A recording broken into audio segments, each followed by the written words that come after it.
I should have kept walking that night, ignored that damn shortcut, but I didn't. And now, I don't think there's a way out.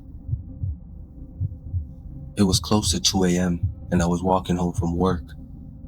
I worked late night shifts at a local restaurant, and the streets were mostly empty. The kind of empty where your footsteps sounded unnaturally loud, echoing against building as if following you.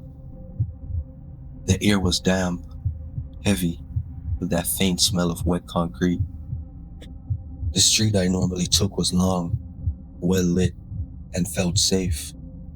But that night, I felt unnaturally tired, my body hardly able to keep up.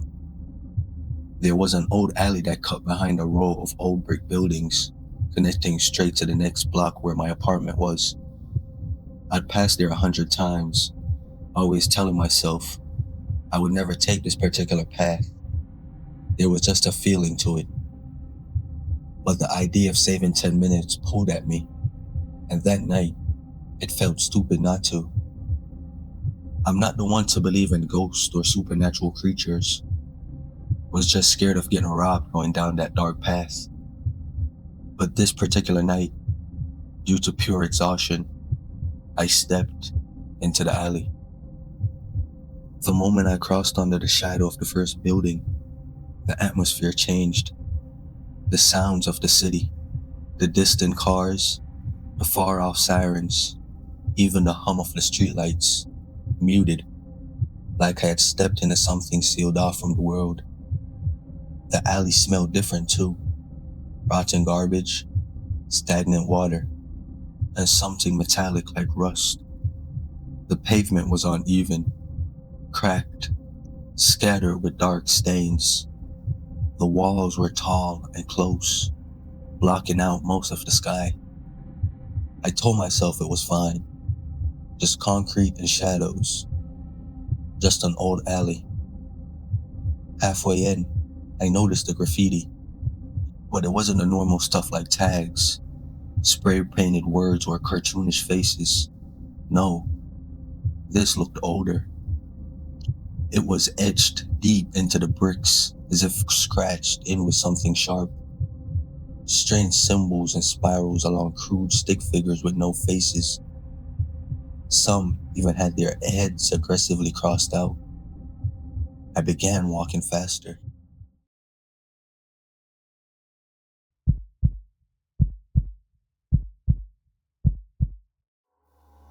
About 20 yards in, I heard footsteps behind me. I froze, my chest tightening. At first, I thought it was my echo, but the pacing was off. These were slower, more deliberate, like they wanted me to know they were present. When I stopped, they kept going for a half a second before falling silent. I turned slowly. The entrance of the alley was darker than I remembered. The streetlights seemed further away, their glow barely reaching the mouth of the alley. And in that darkness, something moved. A figure, tall and still, standing just beyond where the light faded. I squinted, trying to make out details, but it didn't move, just stood there. "Hello," I said against my better judgment. No answer. I quickly turned and kept walking, faster this time, with that same echoed pace, dragging heavier this time, still following me. I told myself not to look back again, just to get to the other side as quick as possible. But the alley stretched longer than it should have, impossibly long. I should have at least seen the end by now, the lights on the next street. Instead, the wall seemed closer, as if pressing in, narrowing the path. The bricks glistened wet, but when I glanced at them, I saw faces, not graffiti, not shadows, faces in the stone itself, their mouths open in silent screams. I blinked and shook my head. But when I looked again, they were still there, shifting slightly as if pressing forward from inside the wall. I told myself I was imagining it. Exhaustion, paranoia even, to just keep moving.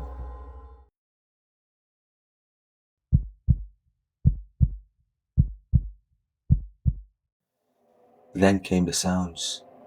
It started faint, like a whisper carried on damp air. I couldn't make out words, just the tone, low, steady rhythm, almost like a chant. The closer I walked, the louder it became, layering over itself, multiple voices whispering in unison. I pressed my hands over my ears, but it didn't stop. It felt like it was inside my head, vibrating in my teeth, in my skull. I stumbled forward, muttering, "No, no, no." But the chant seemed to respond, growing more urgent, more intense. And then, from behind me, something scraped along the pavement. A dragging sound. I just ran and kept running. The alley stretched on endlessly. No matter how far I went, the exit never appeared. The whispers grew more frantic, overlapping each other, like dozens of mouths at my ear. When I dared to glance behind me, I saw it. The figure. It wasn't standing still anymore. It was closer, halfway down the alley, tall and gaunt. Its limbs were too long, arms almost dragging to the floor. The face, God, I don't even know if it had one. There was only a blur where its head should have been, like the ear itself bent around it. Every time I blinked, it was nearer, covering impossible distances without seeming to move. I tried the side doors along the alley, but nothing but rusted metal and old wood. Every handle I tried was locked. I pounded, shouted, begged, but no one came. When I leaned against one, catching my breath, I felt something move on the other side. A hand pressed back against the door, thin fingers, gray skin. I jumped away as it scraped down the metal, leaving long, shallow gouges. The whispers were laughing now. I swear to God, they were laughing.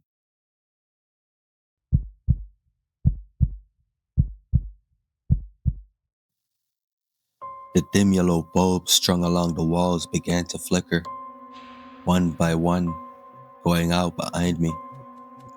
Darkness swallowed the alley, creeping in closer, chasing me as I ran.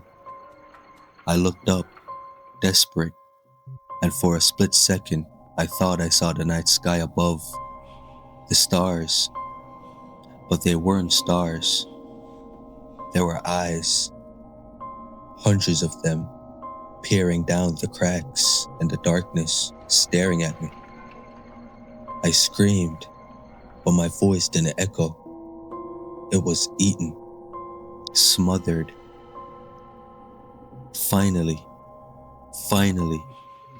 I saw what I thought was the end as I ran. A faint glow, the outline of the street beyond. I sprinted faster, every muscle burning, lungs on fire as the exit grew larger, brighter. Hope clawed at me. If I could just reach it. But when I got there, it wasn't a street. It wasn't an exit at all. It was just another wall, covered in those same carved symbols, the same faceless figures. The alley had no end.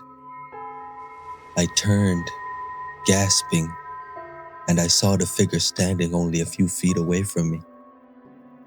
Taller than the walls, his body bent unnaturally to fit the space. The blur where his face should be rippled, and for the first time, I understood the whispers. They weren't coming from around me. They were coming from inside of it. I don't remember falling. I don't remember closing my eyes. But when I opened them, I wasn't in the alley anymore. I was inside one of the walls, pressed into cold, damp stone, unable to move, my mouth opened in a silent scream like the others. I can feel them all around me.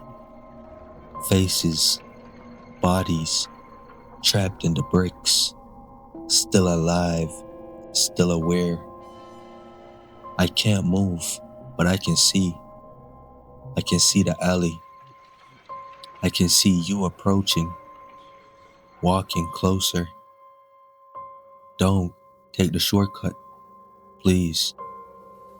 Because once you step into the alley, there is no way out.